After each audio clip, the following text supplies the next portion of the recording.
Hello everyone and welcome to Module 5, how to write introductions that impress the examiner in under 5 minutes.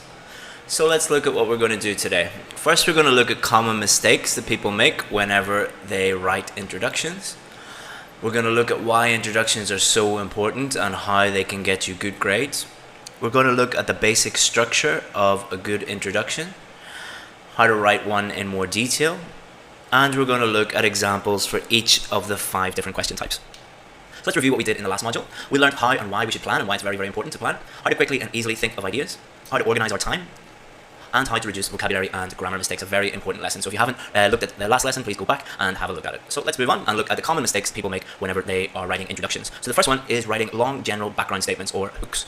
There are no marks for being interesting or entertaining. You don't need to write an interesting first sentence in your introduction. You don't need to write something to hook the reader in. There are no marks for being interesting or entertaining. So please don't write these long background statements. The second point is you don't have time. Every minute is important, and if you're doing something that doesn't get you marks, then it is a waste of time. Most of these background statements include words like nowadays, in the modern world, in modern life, and IELTS examiners see these again and again and again, and they don't impress the examiner at all. This is one of the things that the examiners don't like. So common mistake number 2, there's no opinion or outline of your main ideas. Your opinion must be clear throughout the whole essay. As we discussed in one of the previous modules, if your opinion is not clear throughout the whole essay, you can't get over a band 6 for task response. So it's really, really important that you include your opinion in the introduction. It's the most important part.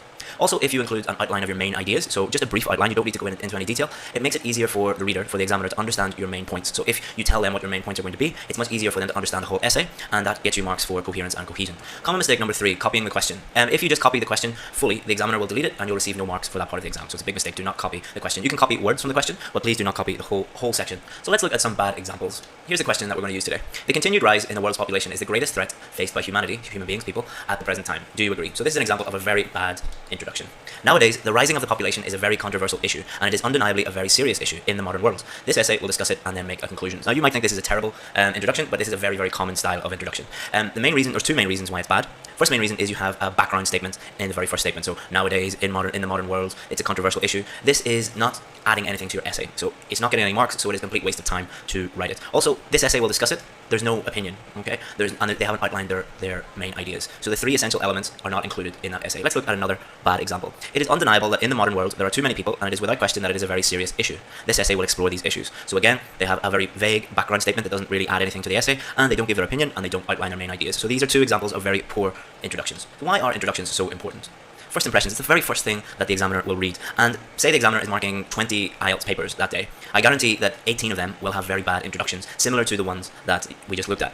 And then they will read your introduction, and it will be like a breath of fresh air. You'll make the examiner very happy, and they'll know that the rest of your essay is going to be very good. Next, it helps you avoid stress and panic. If you start off your essay very, very well, it will reduce your stress, and you won't panic, and that will lead to you writing a better essay. The whole of your essay will be better. Task response, if you include your opinion for task response, you will get a higher mark. Coherence and cohesion, if you write a very good introduction and organize your main ideas, and it makes everything easier to understand, you will write a more coherent and more cohesive essay, and you'll get higher marks for that. Focus, it helps you create a mini plan for the rest of your essay. If you write your opinion in the introduction and you write, say, 2 or 3 main ideas, that is like a mini plan. So you will be very focused on the rest of your essay, and your essay, you won't get lost in it, and your essay will be very coherent. So structure, let's look at the 3 things that you should include. So you should always paraphrase the question. We're going to look at that in more detail in a minute. You should always include your opinion, and you should always outline your main points. Now sometimes it doesn't ask you for your opinion. If it doesn't ask you for your opinion, just outline the main points, and that will be considered your opinion. And we're going to look at that in much more detail soon. So you combine these 3 things into just 2 sentences. Your introduction should never be longer than 2 sentences. Most of your marks are going to come from the main body paragraphs, so you don't want to spend too much time on the introduction. You just want to paraphrase the question, give your opinion, and outline your main ideas as quickly as possible. So you want to get this all done in less than 5 minutes. And it should be around 40 to 60 words. So let's look at what paraphrasing is. The very first sentence in our essay should be paraphrasing the question statement. So paraphrasing means that you repeat the question statement so that it has the same meaning but with different words. And there are different ways that we can do that. You can do that using synonyms, different forms of the same word. You can flip the clauses, rearrange the clauses, or you can use examples. So let's look at these things in more detail. What are synonyms? Synonyms are different words that have the same meaning. For example, if you consume something, you use it. So you could a car consumes petrol. It uses petrol. And people, a synonym of people is humans, or human beings, or men and women, or humanity. IT, information technology, a synonym would be computers. Or you could use an example like laptops or iPads or something like that. Teenagers, adolescents. So adolescents are people between the ages of, say, 13 and 18. So they are teenagers. Governments, you could describe a government as the state. An advantage, you could describe it as a benefit. An advantage and a benefit are the same thing. So same meaning, 2 different words. So these are synonyms. So let's take a real example and try to paraphrase it. So you're going to paraphrase the question statement. So the question statement is the bit that I have underlined here in red. So that's the question statement. This is the instructions. Do you agree or disagree? So we don't paraphrase it. Okay, so increasing overpopulation, so the continued rise in the world's population, I paraphrase that to increasing overpopulation, so continued rise, increasing. World's population, overpopulation, is the biggest threat. So I've changed greatest to biggest. I've kept threat. It's okay to keep one or two words. Humanity, I've changed to human beings. And face today. Okay, so increasing overpopulation is the biggest threat human beings face today. So this means the same as the question statement. Let's look at another way we could paraphrase it. The primary threat that people currently face is the continued increase of the planet's population. So what I've done here is I've switched the clauses. So the first clause was the continued rise in the world's population. I have made it the second clause down here. And the first clause here is the primary threat that people currently face. I have taken the second clause from up here and put it in the first clause. So you've just flipped the clauses a little bit. So greatest threat, I've changed to the primary threat. Humanity, I've changed to people. Currently faces a continuous rise, so I've changed continued to continuous. Continued and continuous are just different versions of the same word. Rise, increase, synonyms, and world and planet are synonyms, and I've kept population. Okay, so don't be afraid to repeat a word. Lots of people don't like repeating words because they have heard from teachers and read in books that you should never repeat the same word as in the question. And that is bad advice because what happens is people try to change every single word and they don't know every single word. So if we go back and have a look here, the words that I didn't repeat were threat and population. So you might know synonyms for everything else, you might be able to paraphrase everything else, but you can't think of a word for threat and you can't think of a word for population. It is much better just to repeat the word and get it correct than try and use a word that you don't know and get it incorrect. So you can copy one or two words from the question, that's no problem. If you change a word, the grammar must also be correct. So lots of people change the synonyms, but they don't look at the grammar. So especially if the form of the word changes, you must be aware of the grammar. So when you're paraphrasing, read the whole sentence and just check that the grammar is correct. So practice makes perfect. When you first start doing these, it might appear difficult, but the more you do them, the easier it becomes. So keep practicing. So paraphrasing is a skill, and like any skill, you have to practice it. And the more you practice it, the better you are going to become at that skill. And paraphrasing is no different from that. So I'm going to share with you a practice strategy that has helped a huge number of our students, and this is what they do. So number one, they get lots of practice questions. Now, lots I know is a vague term. Some students just need 5, some students need 50. It depends on how much practice you want to do. And we'll talk about that in this section as well. But what I would recommend, get between 5 and 10 practice questions. You can get those in the Cambridge practice papers, or you can get those in the practice questions in the course, the Band 9 Essay Bank. Just go and find those, and it would be a good idea to put them into one document where you can use them. Make sure, as always, you are using real practice questions, either produced by IELTS Advantage or by Cambridge or the British Council or IDP. If you use other sources, then there's a likelihood that the questions will not be genuine and will not be reliable, and you'll be practicing using bad questions. So that's it. Get the practice questions and then simply practice paraphrasing them. When you are learning a new skill, it is important that you don't try and rush the process. So don't try and do them in 30 seconds or 1 minute or 2 minutes. In the beginning, try to focus on quality, on accuracy, on getting it right and spending enough time thinking about it, and then try and build up your speed from there. After you have finished paraphrasing them, one of the key things that the examiners will be checking, and one of the key areas where students go wrong, is that they change a word without fully understanding the meaning of that word. It's very common when students try and use synonyms. So if you're unsure of any of the words that you have just changed, get a dictionary and compare the meaning of the changed word with the word that you changed. If it means the same, great, you're on the right track. If it doesn't mean the same, then you know that you've made a mistake and you learn from that mistake and you don't make that mistake again. And it will also help you improve your overall general vocabulary, because even if you do make a mistake, now you have understood the meaning, the real meaning of that word, you can use it again in a different context. And then really think about the grammar, especially things like articles, prepositions, word order, punctuation, subject-verb agreement, countable, uncountable nouns. These are the common mistakes that students make when they are not only paraphrasing but writing any sentence. But the key thing about paraphrasing is that when you change words around, it changes the relationship of those words. So you really need to think about the grammar. And then simply repeat that. So what you're doing here is you are operating as an independent student. You're able to give yourself feedback. And if you have any questions, of course, you can reach out and ask us. But I would strongly recommend getting used to giving yourself feedback in this way, because feedback from a teacher is very, very good, but it is not nearly as powerful as you being able to look at your own paraphrasing and assess and give yourself feedback. That is going to accelerate your learning much quicker than having to send it to us and then we explain it and you're not fully understanding it. If you can internalize it and give yourself feedback, you're going to really, really, really improve. And when will you know that you're ready and you don't have to do so much intensive practice on paraphrasing? Well, you will notice your progression. You will notice that more and more words that you are using are more accurate. You'll also notice that you're making fewer grammar mistakes. And then when you decide to submit your writing to us, we will give you 100% accurate feedback and tell you whether you're making any mistakes or not. If you're not making any major mistakes in paraphrasing, then you know that you're on the right track. Whereas if the teacher mentions that you need to improve your paraphrasing, then you need to continue practicing. The most important thing you have to do in the introduction is answer the question. So let's look at this again. 2 choices with this one. Each question type is going to be different, but to answer the question for this one, all you have to do is make a choice. Agree or disagree. Very easy. So we could say this essay totally agrees with this statement, or I completely disagree with this statement. You don't have to use these exact sentences, but this is just to show you 2 ways of doing this. And it's no problem to use the word I, because it says here, if you look, do you agree? So that means it's totally fine to use personal pronouns like I. Don't use them throughout the whole essay, but when you're giving your opinion, it is no problem to do that. If you want to remain very, very academic, you can just use this essay instead of using I. So your outline, why do I agree? So just imagine that I totally agree with this statement. I agree with this statement, so my 2 main ideas are going to be the planet will run out of resources, so things like oil and wood and food. And if there are too many people, it will damage the planet. So I'm just going to outline those 2 reasons here. So if we look down at the bottom, this essay totally agrees with this statement because this will lead to a serious depletion of resources and pollution. So here is my opinion. This essay totally agrees with this statement. Okay, so that's just my opinion. Then I'm going to give my outline. So the first bit is, this will lead to a serious depletion of resources, run out of resources. My second main idea is damage to the planet. Damage to the planet, we could just say solution. So we have 3 elements. We have our opinion here, we have our first main idea here, and we have our second main idea here.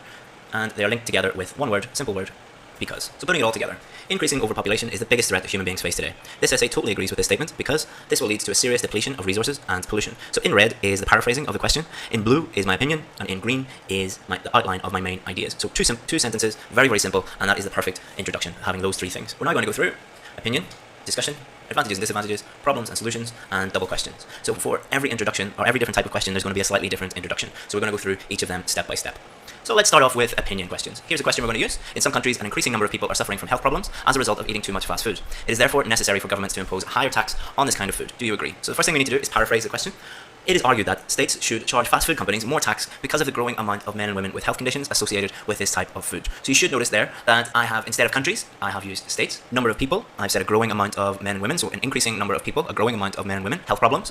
I've stated that health conditions associated with this type of food. So now let's go on to our plan. So my plan is I agree with this. The first reason why I agree with this is it costs the health service money and increased prices would reduce demand. So these are my two outlined ideas, my basic ideas. So this essay totally agrees with that statement because these illnesses cost the health service too much money and increasing the price of junk food would reduce the demand for it. So this essay totally agrees with that statement, is my opinion. I've joined my opinion and my main ideas with the word because, and my two main ideas are these illnesses cost the health service too much money and increasing the price of junk food would reduce the demand for it. So the whole introduction looks like this. It is argued that states should charge fast food companies more tax because of the growing amount of men and women with health conditions associated with this type of food. This essay totally agrees with that statement because these illnesses cost the health service too much money and increasing the price of junk food would reduce the demand for it. So 60 words exactly. So that this was quite a long introduction. It doesn't need to be quite as long as this most of the time. And I'll just highlight something here. It is argued that when we are discussing someone else's opinion. So someone else's opinion is states should charge fast food companies more tax. If we want to discuss someone else's opinion, we can start the introduction with it is argued that. So let's move on to discussion questions. So these are slightly different. Here is an example discussion question. Some people work for the same organization all their working life. Others think that it is better to work for different organizations. Discuss both views and give your own opinion. So this is different because there are two sides of the story. So we need to think about it in a different way. So our introduction is going to be slightly different. However, the paraphrase is always the same.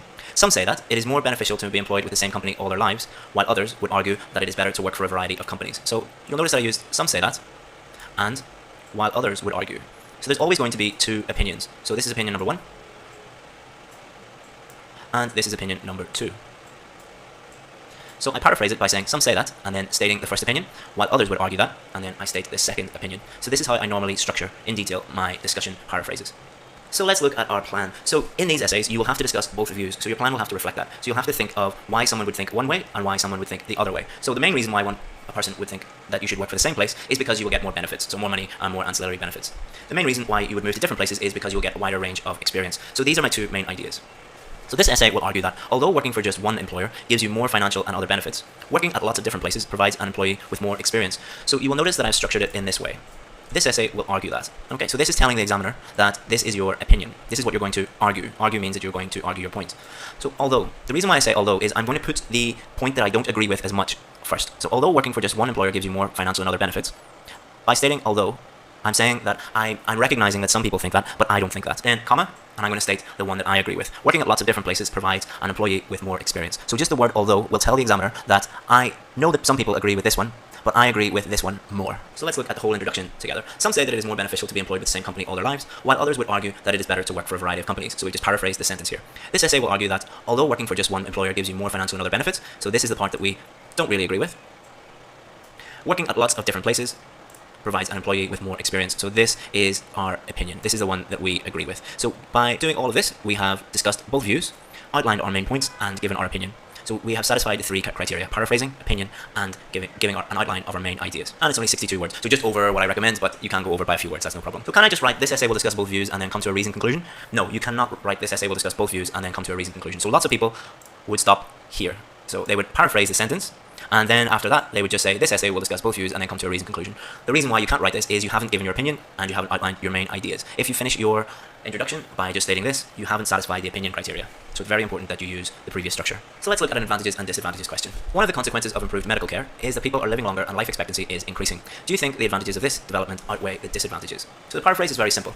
One of the results of modern medicine, so improved medical care, is that men and women, so people have changed to men and women, are able to live longer. So I've changed living longer to able to live longer. So our plan, I agree that the advantages outweigh the disadvantages. I've made my decision. This is my opinion. The advantages are people will not suffer from disease and heartache of losing loved ones. If people live longer, they won't suffer as much from disease because of improved medical care, and people won't lose their family to death so much. So we have to discuss both these. The disadvantage is it puts a strain on the pension system, so the government has to give money to older people to help them live. So even though I agree that the advantages outweigh the disadvantages, I still need to discuss both of them. So this essay will argue that despite the strain this might cause on the pension system, the alleviation of suffering means that the advantages far outweigh the drawbacks. Okay, so let's break this down. This essay will argue that. Okay, so we just start that off, and this tells the examiner, I'm going to give my opinion. So a very important word is despite. Just like the discussion essays where we used the word although, despite tells the examiner, I'm going to state a reason that I don't really agree with. So despite the strain this might cause on the pension system, so this is the disadvantage here. However, I agree that the advantages outweigh the disadvantages, but I need to include my disadvantage to satisfy all the requirements of the question. So what I do is I say despite, and I put the one that I don't really agree with first, and then comma, I state the advantage, the alleviation, the stopping of suffering. So people will not suffer, and you won't lose your loved ones, so that means suffering, means that the advantages far outweigh the drawbacks. And I'm very, very explicit with this because this tells the examiner that I know exactly how to answer this question. So the whole introduction looks like this. One of the results of modern medicine is that men and women are able to live longer. So clearly paraphrase the question.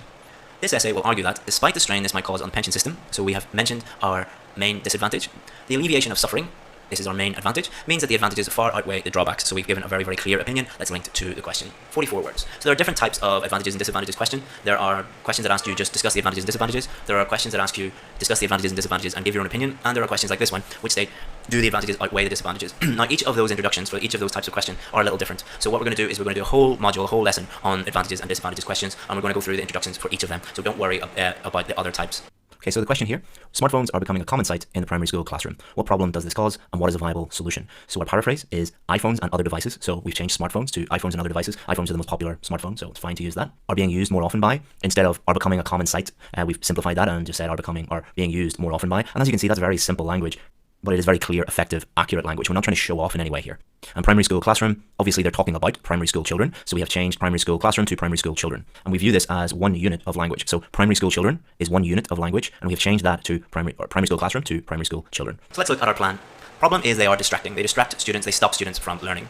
And the solution is to ban them, to stop students using them completely, to make them kind of against the rules. So this essay will suggest that they are very distracting, and that the best solution is to ban them completely in class. So let's break this down a little bit. This essay will suggest that this is telling the examiner, I'm going to give you the problem. You could say this essay will suggest that the biggest problem is they are very distracting, but you don't have to. So this essay will suggest that they are very distracting is the problem. And then we link the two by using the word and, just very simply. And then we give our solution, which is to ban, that the best solution is to ban them completely in class. So you'll notice with this one, it doesn't ask for your opinion. But by saying the problem is they're distracting and the solution is to ban them, you have given your opinion. So you've answered the question. And at the same time, you have outlined your main ideas. In this question, your main ideas and your opinion are exactly the same thing. So the whole introduction, iPhones and other devices are being used more often by primary school children. We paraphrase the question. This essay will suggest that they are very distracting. So we have given our opinion on the problem and we've outlined our main idea.